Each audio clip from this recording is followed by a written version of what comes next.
Podcast. Hello! Oh, we're starting. Yes. Oh, here we go. The record button. Here we go. It's on. Here we go. I have to sneeze. Okay, sneeze first and then we'll start. Here, root yourself with this. Bless you. Oh my gosh. Okay, I'm giving you back your... What stone is that? Red jasper. I called it a stone. A rock. It's a mineral. Jesus Christ, Marie! The minerals! You have some geodes coming.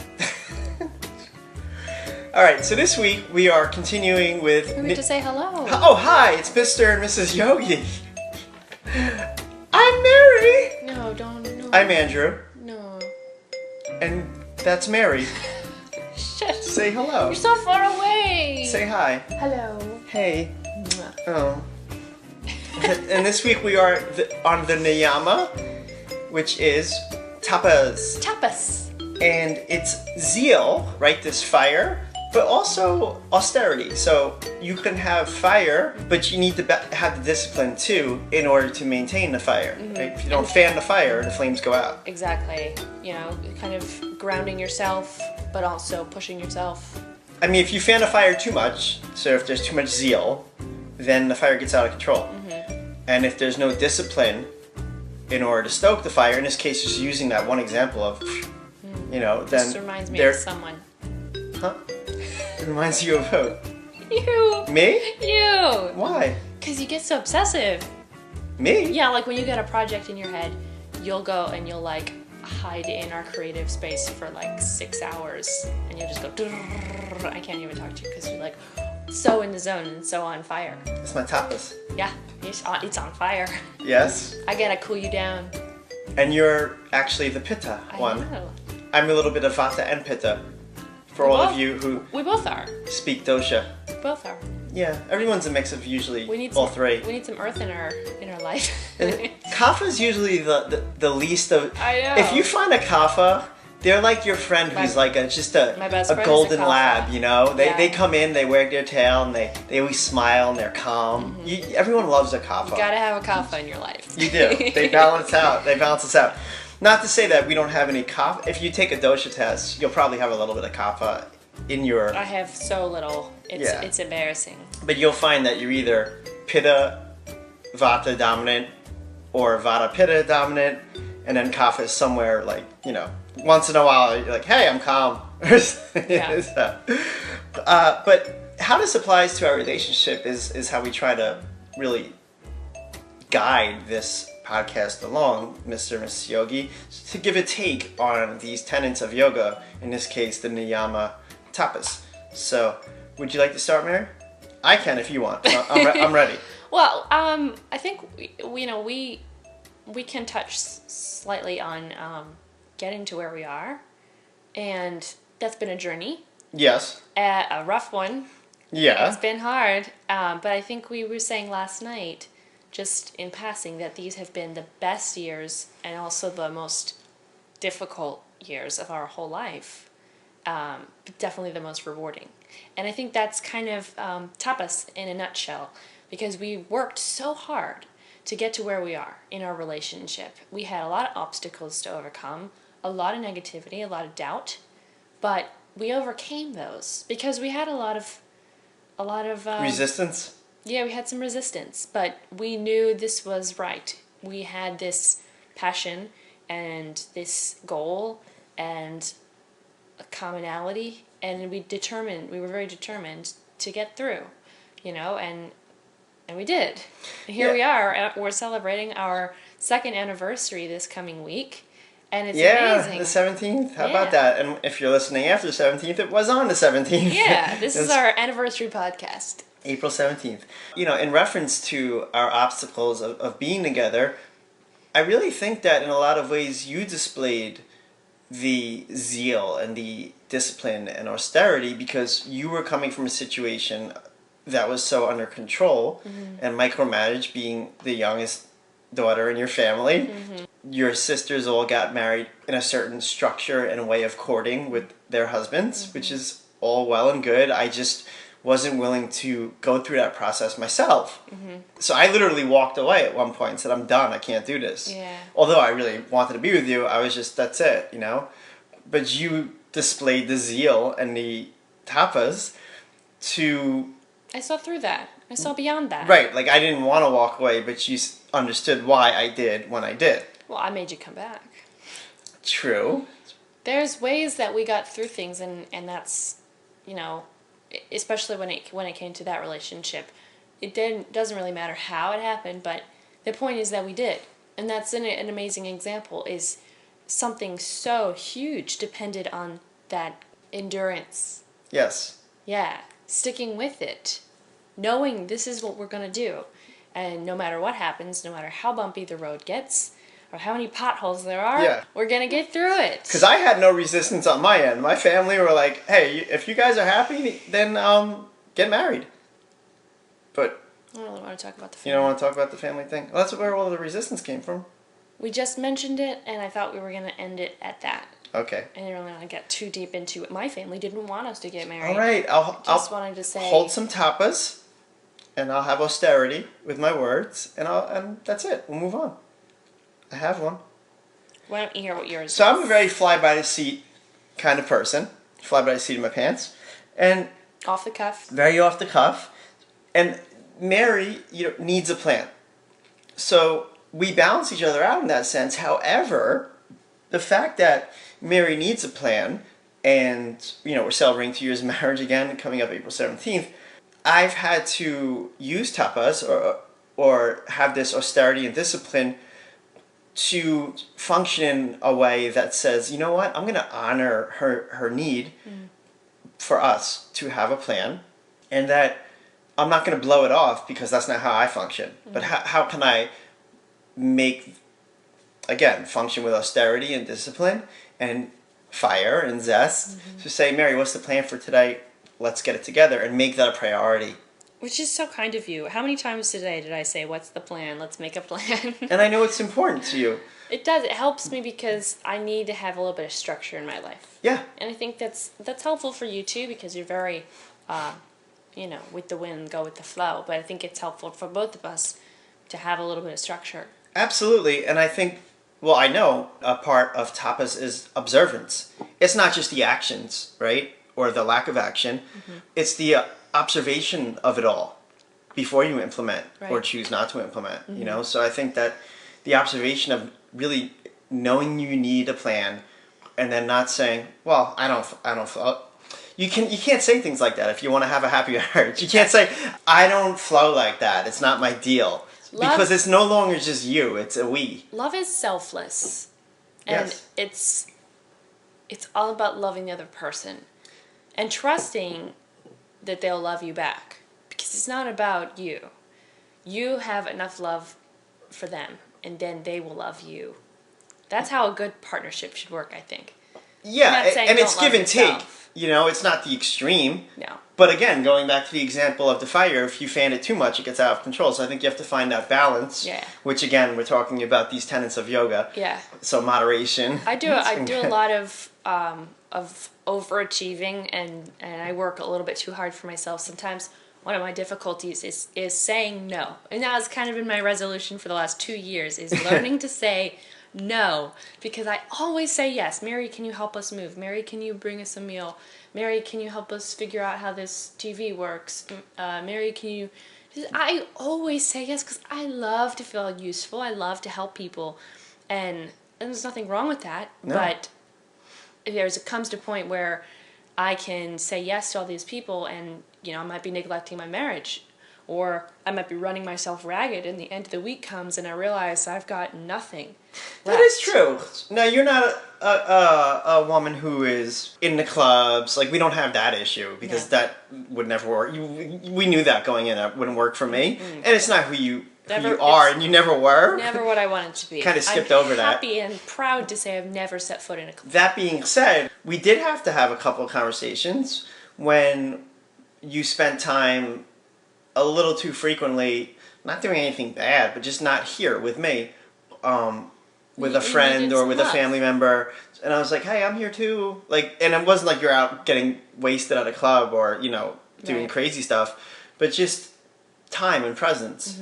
So I think having that conversation kind of in itself was disciplined and took tapas and zeal for our relationship. 'Cause that's a tough conversation to have.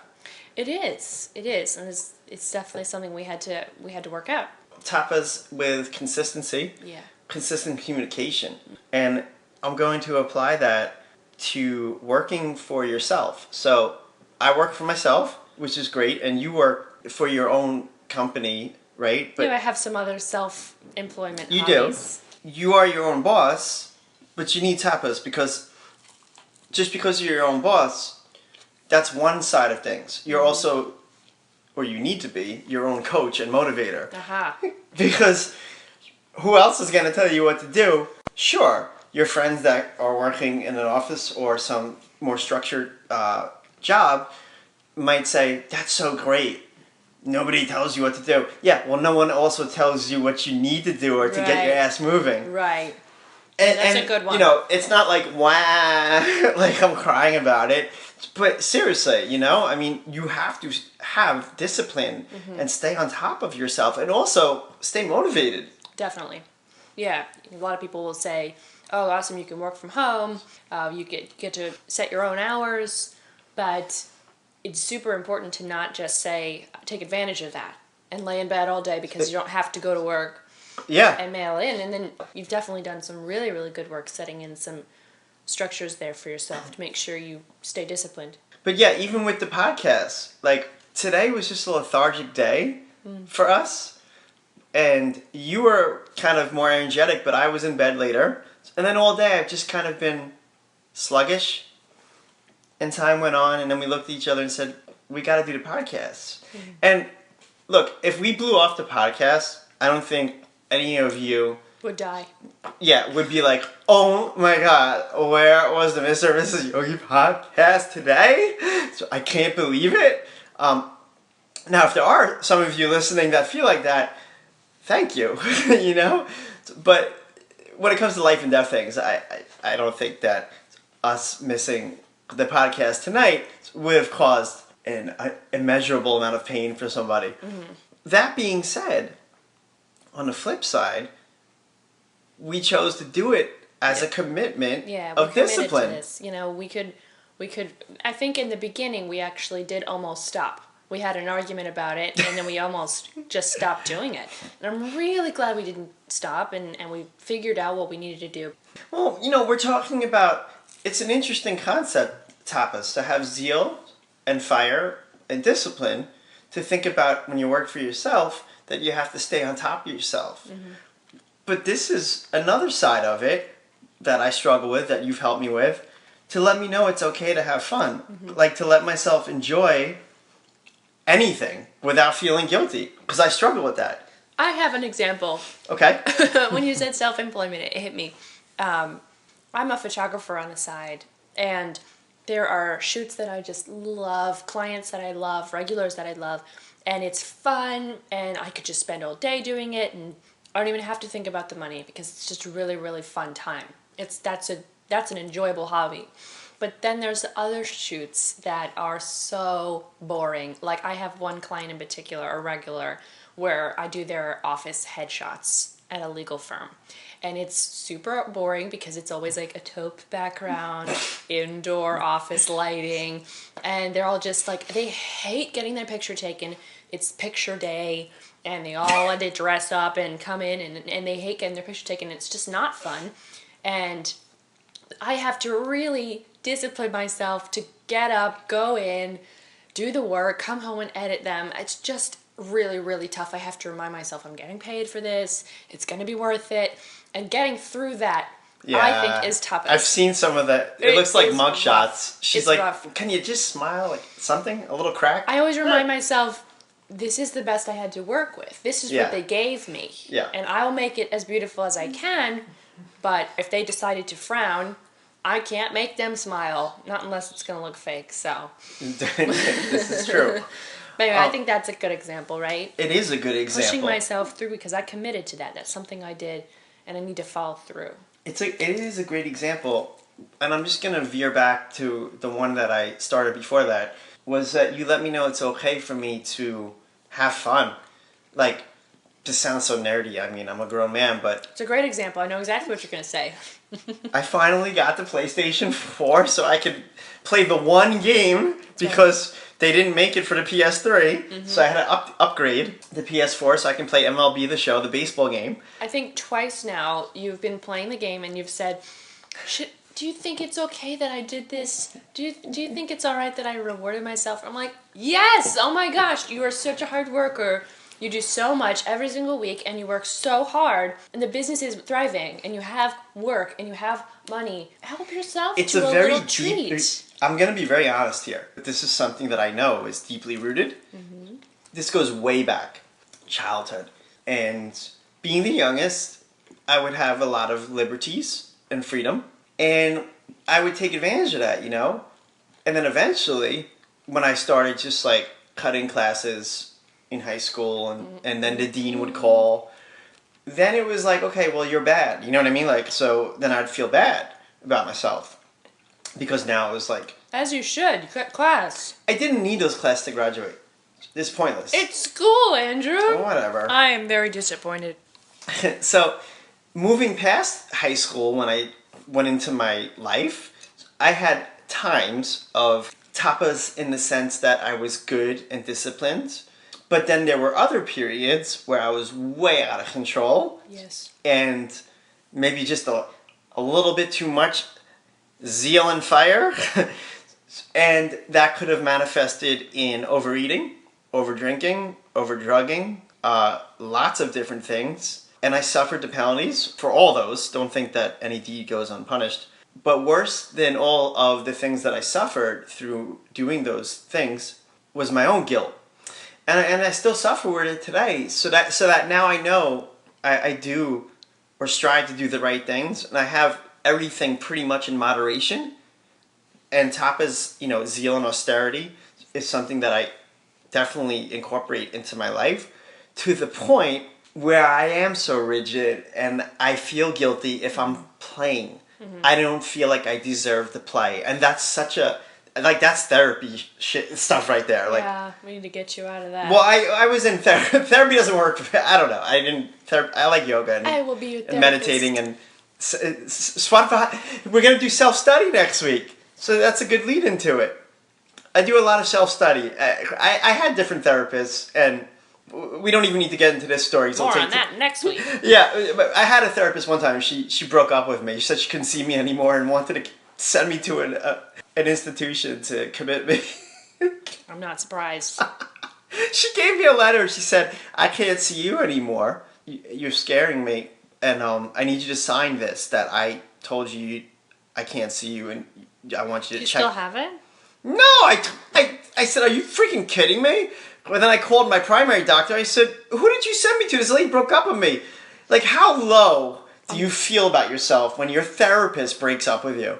You must have felt pretty bad, but I can see why that might have happened back then. Well, okay, so whatever. We're going to get into it next week. Okay. It had to do with Ambien. We're getting into it next week. Okay. You take all that out. No. Yes. No. It's for next week. You always go too deep. Fine. Next week is a word that we always have trouble saying, but it is self-study. I know how to say it. You say it. Svatvahaya. Ooh. No. Svat. I forgot how to say it. When you said it, I knew how to say it. Svatvahaya, yeah. Svatvahaya. Svatvahaya. Svatvahaya? Is that how it is? Shaya? No, Svatvahaya. I don't remember how. We're going to think about it all week. We're not reading it. Wait, that wasn't the end, was it? Yeah. Oh, it was the end. Oh, there's so much more to say. Yeah, we'll say it. You talk. I'm listening. I'm all ears. Well, when you were talking about eating, it reminded me that neither of us do this, but I was just thinking about how people in general, especially like diets and stuff, they'll be like, they won't reward themselves. They'll go like so deep into tapas that they will, I only eat vegetables, and I won't enjoy anything ever. And that doesn't work. It's not sustainable. So no, it's not. It's a key word. It's not. Remembering to reward yourself, and I don't believe in I only eat spinach every day except 1 cube of chocolate at the end of the week. I don't believe in that either. Yeah. We talk about everything in moderation. But, you get the point. You can't sustain something where it's only tapas. You have to have a little bit of balance in there as well. Well, that is actually part of tapas, I would say. Yeah. Again, you can't have too little of a fan for the fire to exist, and you can't have too much for it to not get out of control. You have to find... Well, it goes hand in hand with moderation. You could bring in each of the yamas when you get into it, because Totally. you have to remember, I'm going to be very rigid and I'm going to be very disciplined about this, but I'm also going to have moderation, or I'm not going to hurt myself doing it. Yeah. And I'm not going to be violent with absolutely. myself. So remembering to just include those. These are all attached. These are made to work together. In fact, the whole 8 limbs, including, the asana, the physical practice, pranayama, the meditation, and focus, dharana, and dhyana. Okay, show off. Well, no, I'm just saying, the 8 limbs of yoga, it's something that I really enjoy talking about with you on the podcast, because I'm not saying that I am above practicing the asana before I learned about the philosophical components of yoga, but we enter it here in the West mostly through the physical practice. Yeah. So I think it's important to share this with people who may not even know that these things exist. I've had people tell me they didn't even know that there were these other components to yoga, that it's a philosophical way to live as well. And the thing is, they are all spokes on a wheel. They're spokes on a wheel. And the wheel can only turn properly and balanced when everything is interconnected. When you practice, even the physical practice, the asana, all of these things, think about it. Let's just take tapas and apply it to if we were actually physically doing asana. Yeah. You would have to have zeal. Yeah. To have, discipline to get your butt up to the mat, right? But in the same way, maybe your discipline that day is not to go too far. And practice ahimsa. Maybe it's to take child's pose when you need it. Exactly. And then practice Not moderation through. and be Yeah. content. I'm telling you, you can sit here. I'm telling you. I'm telling you. I told you this first. But I really think that the whole system of the 8 limbs of yoga, right, that it applies and always balances out, no matter what conversation you have about it, in the actual yogic world. But then when you take it and you apply it to life, which happens organically the longer you practice yoga, it really helps your life out. It's a system to live. It really is. Yes. It's amazing. I love it. I looked it up and we were putting an extra syllable in. It's svadhyaya. Svadhyaya. Svadhyaya. Svadhyaya. Svadhyaya. Perfect. I'm the only one that's going to say it next week. Yeah, I'm just going to say self-study. That's my fave. That's funny.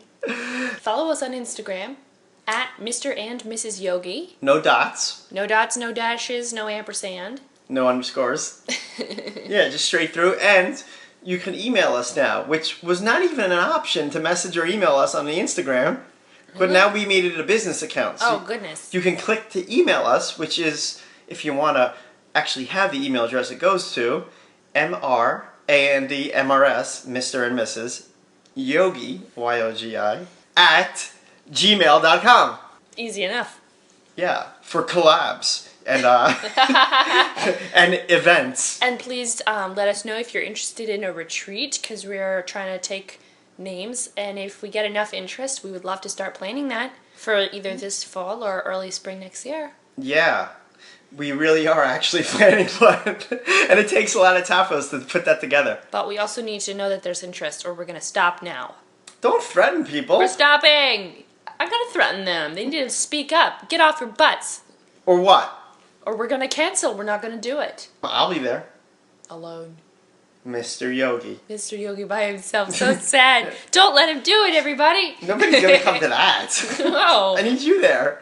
If you want me there, you got to let us know that you're interested. Thank you for listening tonight. We always appreciate it. Share it. Spread it to a friend. You're our favorite listeners.